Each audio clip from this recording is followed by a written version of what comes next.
สบายดียินดีต้อนรับกลับมาสู่พื้นฐานการเขียนโปรแกรมด้วยภาษา Python มื้อนี้เราจะมาต่อกับบทที่10ซึ่งว่าจะเข้าหัวข้อใหม่เลยเนาะนั่นก็คือเกี่ยวกับ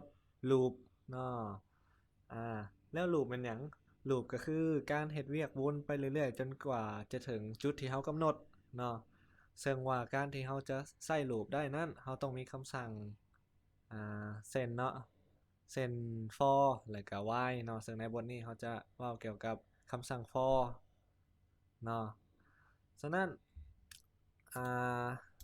ก่อนจะเข้าบทแอดมินอยากแนะนำตัวนี้ก่อนเนาะนั่นก็คือ range โอ้ range เนาะซึ่งว่าคำสั่ง range นี่แม่นหยังคำสั่ง range นี่จะเป็นคำสั่งที่ใช้สำหรับสร้างกลุ่มตัวเลขขึ้นมาเนาะตัวอย่างแอดมินอยากสั่งหาตัวเลขเนาะแอดมินก็จะเขียนใส่ range แล้วก็หานี่เนาะเราก็จะได้ list ออกมา list ของตัวเลขหาตัวเลขออกมาซึ่งจะเริ่มจาก0จนฮอด4เนาะอ่าสำหรับการใส่ range นั่นจะมีอยู่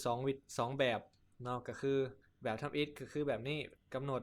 ว่าเราจะ run ฮอดใส่เลยเราจะสร้างฮอดใส่เลยและอีกที่แบบที่2ก็คือกำหนดจุดเริ่มต้นเนาะคือ start ตั้งแต่เลขหยังหยุดอยู่เลขใดแล้วก็แต่ละเทื่อที่วนลูปแม่นไปขามจากตัวเลขเนาะก็คือตัวอย่างจาก1เนาะหา11เพราะว่าแอดมินอยากให้1หา10หั่นน่ะก็เลยต้องใส่11เพราะว่ามันจะลบ1ลงเนาะก็เทื่อละ2สเต็ปก็คือเทื่อละขามไปเทื่อละ2ตัวเลข2ตัวเลขเนาะเขาจะได้1 3 5 7 9แบบนี้ออกมาเนาะถ้าเขาเริ่มแต่ศูนย์ครับ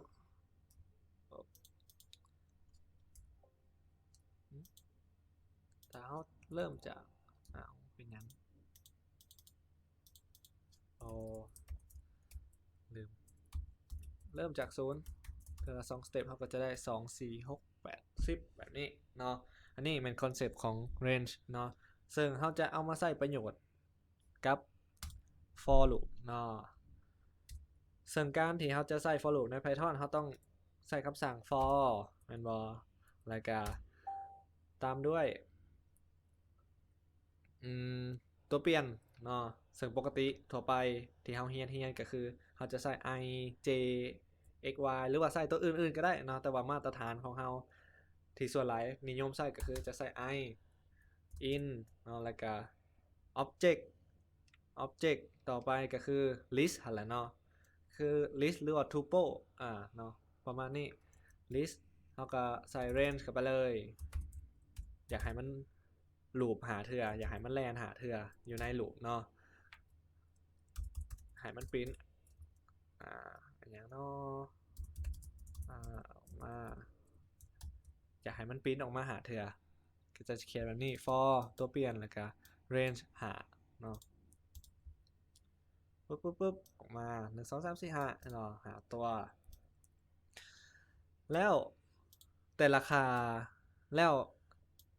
ทางในนี่มันแม่นอย่างมันก็เป็นแบบนี้เนาะสี่แบบนี้แม่นบอฉะนั้นแต่ละรอบเนาะแต่ละรอบที่มันลูปค่า i ก็จะเปลี่ยนไปตามลิสต์มันก็คือทับ it แมนศูนย์แมนบอ i ก็จะเท่ากับศูนย์รอบต่อไปก็จะเท่ากับ1เท่ากับ2เท่ากับ3ไปเรื่อยๆเนาะคือแบบนี้เห็นบอ i จะ0 1 2 3 4 i จะเปลี่ยนไปตามค่าในลิสต์มันเนาะก็คือlist ตัวทำ it list ใน list เนาะอ่าค่าทำ it ศูนย์ i ก็จะเท่ากับศูนย์มันจะดึงมาใส่ดึงมาใส่ดึงมาใส่เทอละตัวศูนย์แล้วก็1แล้วก็2แล้วก็3แล้วก็4เนาะเขาอาจจะบอใส่เป็นเลขเป็น range ก็ได้เขาอาจจะใส่เป็นแบบapple orange mango แบบนี้ก็ได้เนาะและเราเอามาเปลี่ยนอยู่บนนี้เนาะแล้วก็ปริ้นออกมามันจะไปดึงค่าแต่ละค่านี่มาใส่เนาะในแต่ละรอบมันจะดึงมาใส่ต่างกันนี่เราก็จะได้ apple orange mango เนาะคอนเซปต์ของ for loop จะประมาณนี้อ่าวันนี้เรามาลองเฮ็ด exercise เบิ่งโจทย์ของแอดมินตอนนี้ก็คือการเฮ็ดระบบคิดไล่เนาะคือ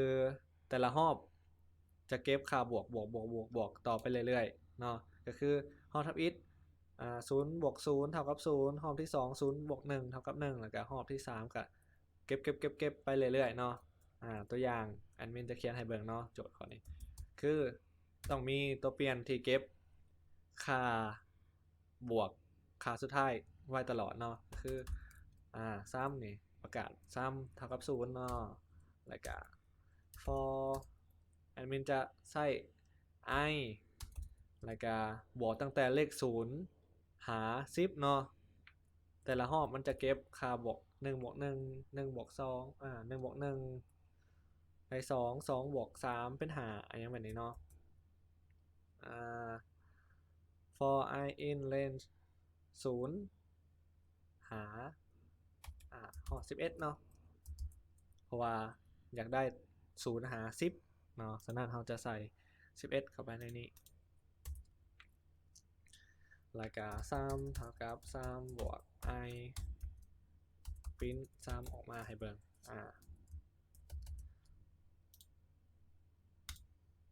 ปุ๊บเนาะมันก็จะไหลออกมาแบบนี้ทุกคนเข้าใจบอนี่จะอธิบายเผื่อคนที่ยังงงๆเนาะในลูปรอบทับอิฐก็คือซ้ำเท่ากับ 0เดี๋ยวดึงนอตแพดออกมาเขียนก็ได้แป๊บนึง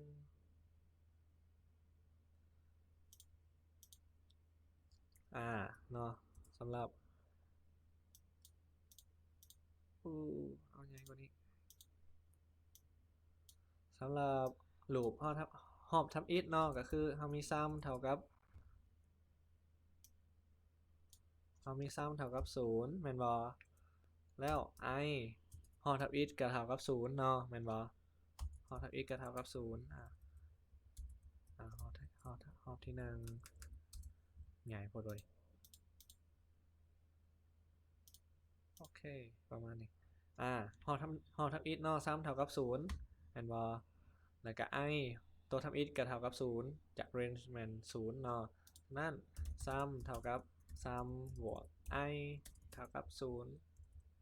0 บวก 0 เท่ากับ0แล้วรอบทับอิฐวันนี้รอบที่2ซ้ำเท่ากับ0เนาะเพราะว่ามันเท่ากับ0นี่ i เพิ่มขึ้นได้บัดนี้เป็น1นั้นซ้ำก็เท่ากับ0 บวก 1 เท่ากับ1วันนี้รอบที่3ซ้ำเท่ากับ1 i เท่ากับ2เป็นบอวันนี้ซ้ำก็เท่ากับ1 บวก 2 เท่ากับ3รอบที่4ก็ไปเรื่อยๆเนาะก็คือซ้ำเท่ากับ3แบบนี้ i เท่ากับ3ซ้ำเท่ากับ3 บวก 3 เท่ากับ6ไงเนาะก็คือเราทับอิฐไงเนาะ0รอบที่2มาหลุมรอบที่2ก็ได้1หลุมรอบที่3เราก็ได้3เป็นบอแล้วก็รอบที่4เราก็ได้6แล้วก็ไปเรื่อยๆจนกว่าจะฮอดจุดที่เขากำหนดนั่นก็คือ10เนาะจะเห็นได้ว่า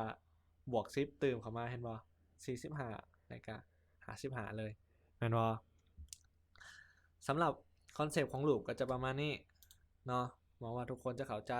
และให้ทุกคนต้องลองเขียนเอาเองเนาะคือ exercise ขึ้นมาแล้วก็เขียนแก้โจทย์ปัญหาที่ตัวเองสร้างขึ้นมาเนาะการฝึกเขียนจะให้มันแม่นเราต้องฝึกเขียนหลายๆเนาะฝึกแก้โจทย์หลายๆแก้ปัญหาหลายๆแล้วเราจะเก่งเองเนาะมื้อนี้ก็ฝากไว้เท่านี้ก่อนสำหรับ for loop ไว้บทต่อไปเราจะมาเว้าเกี่ยวกับ while loop เนาะมันจะเป็นแนวใดแต่ก่อนอื่น